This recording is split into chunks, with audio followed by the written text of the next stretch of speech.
Zidane Daney, Electro Ninja here, and welcome back to Electro Ninja's Lab. In today's video, we are going to be discussing the latest chapter of My Hero Academia, and oh my gosh, this chapter was insane.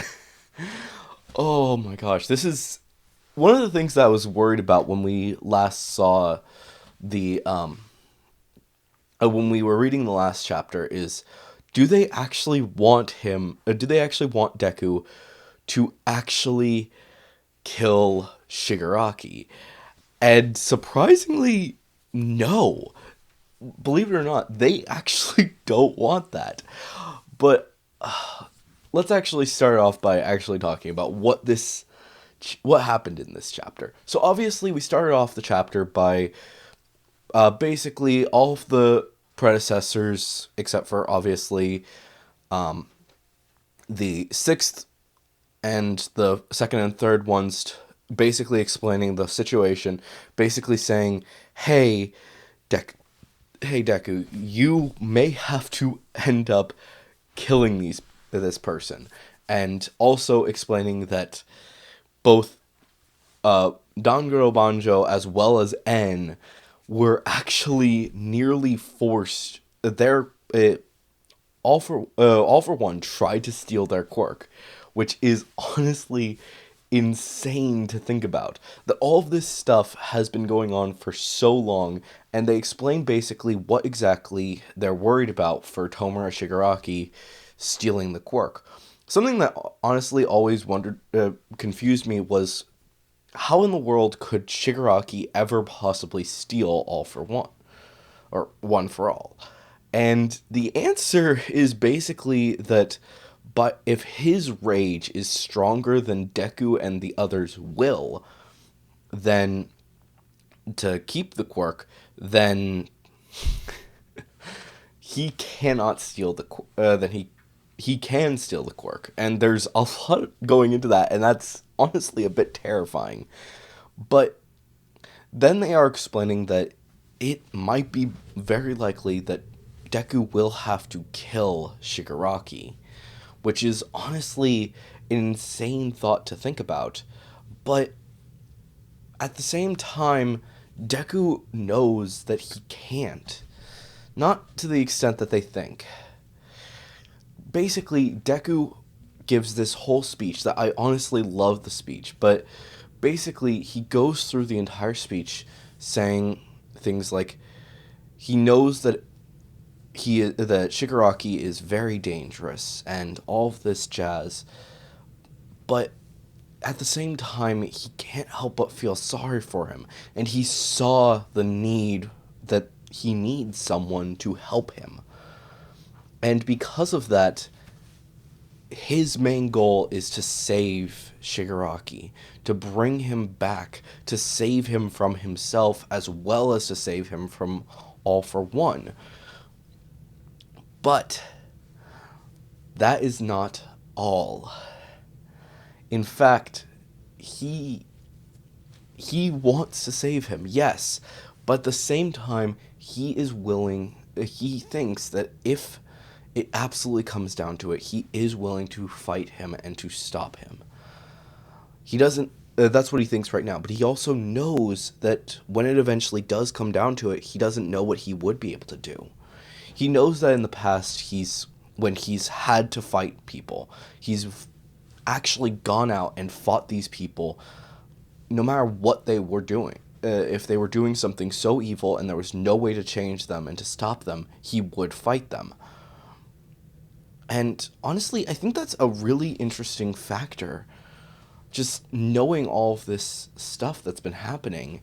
And it makes me realize that Deku really is the perfect choice to have this quirk. So, honestly, I'm really excited to see how things are going to be going.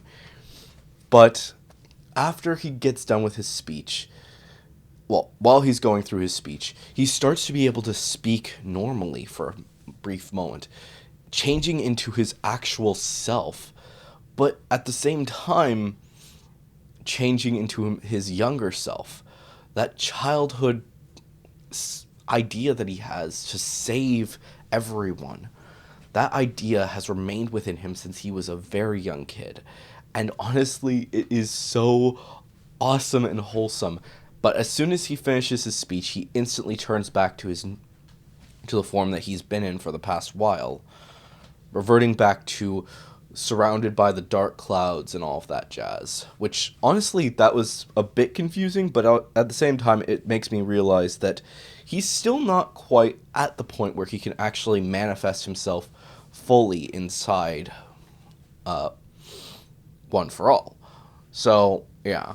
But after that, the rest of the users explained to him that that was a test to see if he really was worthy to be the one who holds the quirk, who can hold the quirk, and to use it safely to help countless people.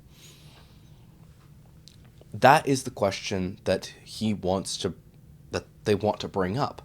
Is he actually going to be able to use the quirk successfully and save everyone and actually be a hero, not just someone who's going to run in and decide, okay, I'm going to kill Shigaraki because they think that that's the most important thing that we do. Which, honestly, it's so heart-wrenching to see Nana Shimura as she knows that she had to be the one who said it in order to make it feel real.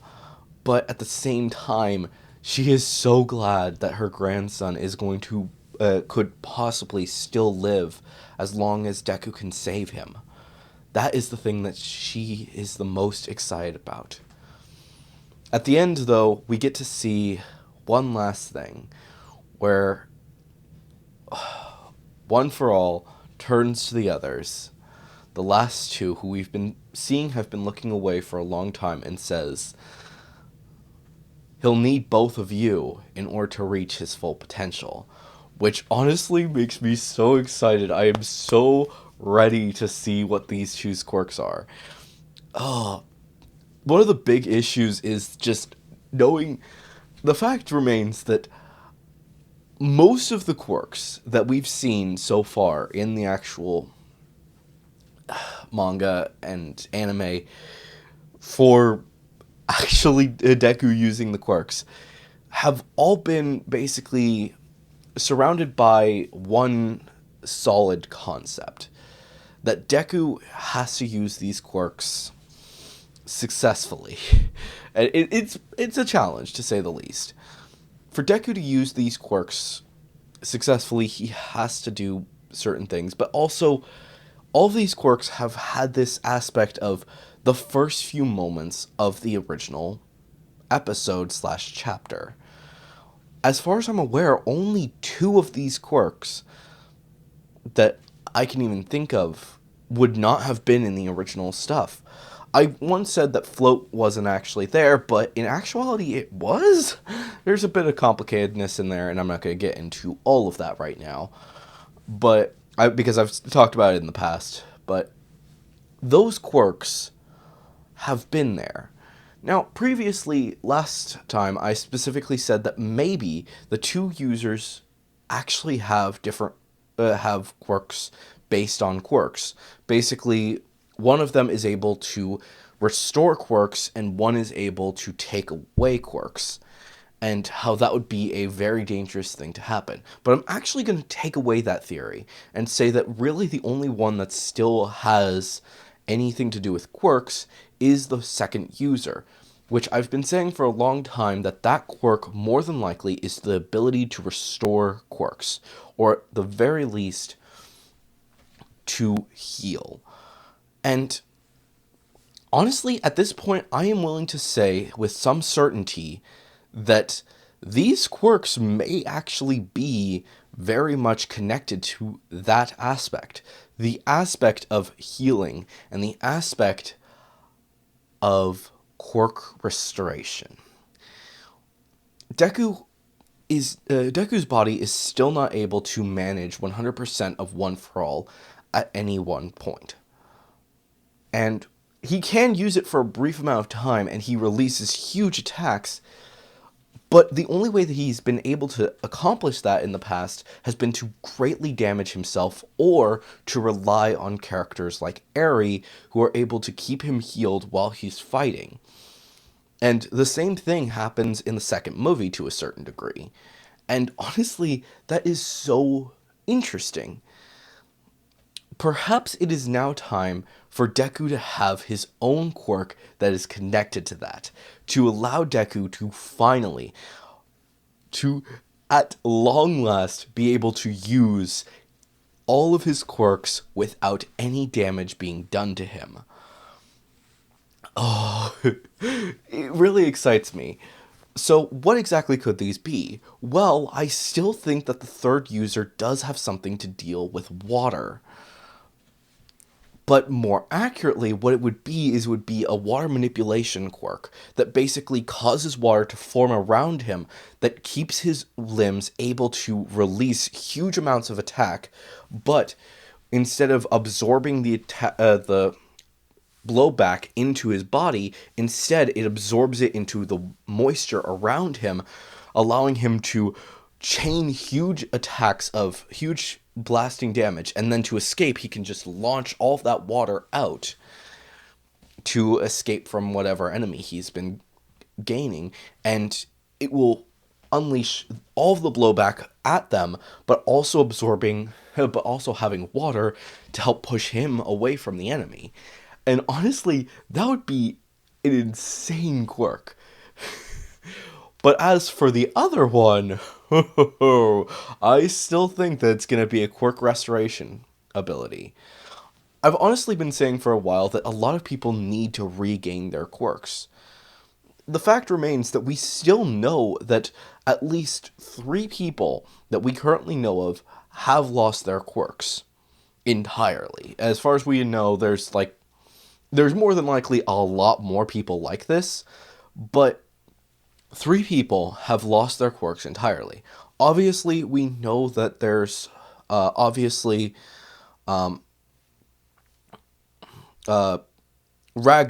Ragdoll has lost her quirk completely. But at the same time, there's also other people. Aizawa might have lost his quirk. We don't know because we haven't actually gotten to see what happened after he got shot by the thing, except for the fact that he cut off his own leg. So if he actually lost his erasure quirk, Deku might be able to restore that. And to the same degree, he may also be able to restore other quirks to multiple other people, including himself, which only those who are actually within him would actually know that he actually was born with a quirk, and maybe not even them. But there's actually someone else. Melissa from the actual My Hero Academia movie. And if you want to say, but we don't know that's canon yet, blah, blah, blah, blah, blah, blah, blah, all of this bullcrap. We know that All For One likes to steal quirks for whatever reason. But in actuality, we now know, thanks to the tag team missions, that Melissa is a canon character and that she was not born quirkless, but instead her quirk was stolen in the exact same way that Deku's quirk was stolen, meaning that it had to have been a very powerful quirk that a certain someone thought he could use when taking on the different heroes. I wonder what that quirk could be. The fact is that we only really know Melissa's dad's quirk, which is basically able to move his fingers really well. I'm not 100% certain on what exactly his quirk is, but we don't know what her mother's quirk is. Meaning that if these quirks have a really good quirk, similar to how Deku's parents coming together and having him would make a fantastic fire manipulation quirk, well, there's, needless to say, a lot of really good options here. So, needless to say, I am really excited to see how they're going to handle that. But there's still so much that we don't know about what exactly is within Deku. Unfortunately, we're going to have to wait until the next chapter to actually find out what their quirks are, but I will like to say right now that more than likely, this next chapter is going to be the last chapter that is within Deku's mind. And once that's done, oh boy. But also, one last thing to remind you guys of. Next chapter is the last chapter before My Hero Academia starts up again. All of the seasons are going to be starting up once again next week after the next chapter, which means that we are going to have a lot of work ahead of us. And if you guys haven't seen this week's Nerd Chat, also make sure to go do that, as well as the one that is also coming this week. I'm not going to tell you guys what that's going to be about, but needless to say, that will more than likely be one last thing to basically just talk about the different things that have happened in the past that me and my friends are nerdy about. But the next one after that is going to be full-on excitement about everything that's coming in the next few weeks. With all of the different anime, all of the different shows, and just crazy stuff. As well as... oh boy. There's just a whole bunch that's coming very soon. And needless to say, I am really excited. And I'm kind of hoping that we will actually have enough time to actually talk about all this stuff. And maybe there will be a few multi-videos a day. I'm kind of trying to avoid that, but it's possible. So definitely look forward to seeing what is going to be coming down the pipeline very soon. But anyways, guys, hopefully you've enjoyed this video. If you did, please make sure to leave a like, subscribe if you're new, and ring that notification bell. And even if you're not new, but you just haven't subscribed yet, please subscribe and ring that notification bell, because it really does help us out a lot more than you think. And of course, if you do want to... if you have any thoughts or theories, please leave them down in the comments below. And if you want to support the channel even more, then definitely head down to the description and check out all of our links down there, including our social medias, our other channels, and ways that you can support us financially, including our Patreon, which a big thank you to our current patron, Sheeny, and of course, the merch store and the book. But anyways, guys, I've been Electro Ninja, and I will see you guys next time. But on!